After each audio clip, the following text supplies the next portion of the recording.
បាទសួស្តីថ្ងៃនេះខ្ញុំសូមណែនាំតាក់ទងជាមួយនឹងកាមេរ៉ា solar របស់ Hikvision ក្រុមហ៊ុន Hikvision បាទដែលកំពុងតែពេញនិយមតាក់ទងជាមួយនឹងនិយាយទៅមិនថាតែកាមេរ៉ាមិនថាតែអីវ៉ាន់នេះផ្សេងៗទេបាទនៅប្រទេសកម្ពុជាយើងកំពុងតែពេញនិយមមែនតើតាក់ទងជាមួយនឹង brand របស់ Hikvision ហ្នឹងអញ្ចឹងណាហើយឡើងថ្ងៃនេះខ្ញុំនាំយកនៅកាមេរ៉ា solar មួយដែលឲ្យតាក់ទងជាមួយនឹង megapixel 4G នេះតាក់ទងជាមួយនឹងកាមេរ៉ានេះ4G ទៀតបាទហើយតាក់ទងជាមួយនឹង solar បាទគឺ record color 24ម៉ោងលើ24ម៉ោងដោយសារតែហើយវាមានមុខ2មានន័យថាមុខ2របស់កាមេរ៉ាហ្នឹងតាក់ទងជាមួយនឹង option ជាច្រើននៅក្នុងរបស់ Hikvision នេះបាទអញ្ចឹងបងប្អូនដឹងហើយស្រាប់ហើយថាតាក់ទងជាមួយនឹង color តាក់ទងជាមួយនឹងរូបភាពអីគឺ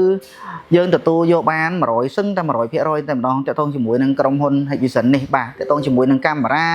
តាក់ទងជាមួយនឹង fingerprint ឬមួយ access control អីផ្សេងៗហ្នឹងក៏យើងអាចទទួលយកបានដែរតែនៅក្នុងនេះខ្ញុំលើកតែកាមេរ៉ាទេហើយកាមេរ៉ានេះមានមុខ2មានន័យថាតាក់ទងជាមួយនឹង lens ណាបាទនេះរហូតដល់2តែខ្ញុំអត់តន់បង្ហាញនេះក៏ខ្ញុំបង្ហាញនៅក្នុងរូបនេះឲ្យឃើញមានន័យថាវាប្រភេទជាកាមេរ៉ាហើយមានមុខ2មានន័យថាយើងមុខមួយ switch មានន័យថា lens មួយដែលយើងចាំងទៅហ្នឹងគឺ switch នៅតែមួយកន្លែងតែម្ដងហើយមួយទៀតគឺជា PVZ ហ្នឹងមានន័យថាយើងអាចបង្វិលជុំវិញខ្លួនឯងហ្នឹង180ដឺក្រេបានអញ្ចឹងណាឬមួយក៏360ដឺក្រេតាក់ទងជាមួយនឹង model នេះបាទអូខេឥឡូវយើងមក unboxing ទាំងអស់គ្នាថានៅក្នុងHikvision នេះមានអីខ្លះតាក់ទងជាមួយនឹង solar នេះបាទហើយបើសិនជាយកទៅដាក់តាមចការតាមអីតែម្ដងគឺត្រូវអត់មានបញ្ហាទេដោយសារតែកាមេរ៉ានេះគឺល្អមែនទែនបាទហើយធន់អញ្ចឹងយើងបើកប្រអប់មកមាន guideline តាក់ទងជាមួយនឹង guideline menu តាក់ទងរបៀប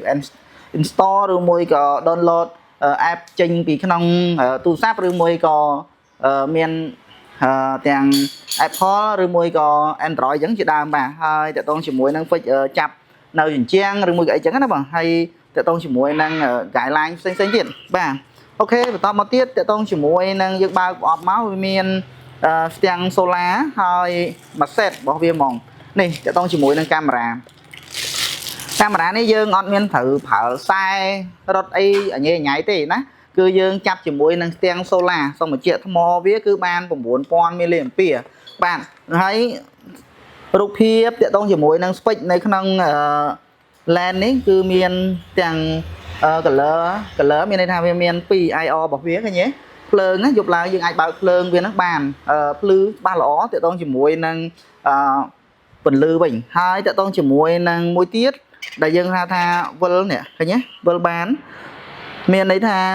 ក៏ដូចគ្នាដែរមានភ្លើងដូចគ្នាអញ្ចឹងមិនគេដាក់ឲ្យថា color view 24ម៉ោងលើ24ម៉ោងក្នុងមួយសប្តាហ៍មានន័យថា7ថ្ងៃក្នុងមួយសប្តាហ៍អូខេតាក់ទងជាមួយនឹងកាមេរ៉ានេះមួយ set នេះមួយបាទហើយយើងបាននៅខ្សែប្រើជាប្រភេទ Type C តាក់ទងជាមួយនឹងឧបករណ៍ទាំងអស់ដូចពេលនេះអញ្ចឹងគឺយើងប្រើភាគច្រើនតែ Type C បាទខ្សែអញ្ចឹងគឺកាមេរ៉ាវាហើយសំដៅកាមេរ៉ាតាក់ទងជាមួយនឹង solar បាទទាំង solar គឺស្អាតល្អធន់តាក់ទងជាមួយនឹងខ្សែ Type C នេះវាដូចជា1ម៉ែត្រជាងបាទជាមួយនឹងជើងចាប់នៅជញ្ជាំងឬមួយក៏នៅបកគោលណាមួយដែលជាសុវត្ថិភាពណាយើងអាចសក់ចូលជាមួយនឹងកាមេរ៉ាជាមួយនឹង solar បានឬមួយក៏តាក់ទងជាមួយនឹងអីផ្សេងទៀតបងប្អូនអាចតាក់ទងជាមួយនឹង app វិញយើងប្រើជាមួយនឹង app Hikvision បាទ app Hikvision របស់ទូរស័ព្ទដៃយើងដែលយើងធ្លាប់ប្រើពីមុនមកក៏យើងអាចប្រើបានជាមួយនឹង model នេះដូចគ្នាដែរបាទហើយតាក់ទងជាមួយនឹងមាន